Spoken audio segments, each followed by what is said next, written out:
எனக்கு 29 வயதுல நான் கட்சியில சேர்ந்தேன். அப்போ அவருக்கு 48 வயது. சரிங்களா? இவர் என்ன சொல்றாரு, பெண்ணியம் பேசுறாரு. சரிங்களா?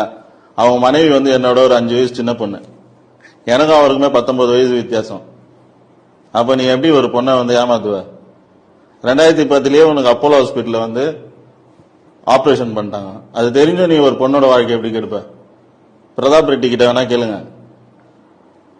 அப்போலோ ஹாஸ்பிட்டல் ட்ரீம்ஸ் ரோட்ல பிரதாப் ரெட்டி கிட்ட கேளுங்க, சீமான் 2010 என்ன ஆபரேஷன் பண்ணாருன்ட்டு.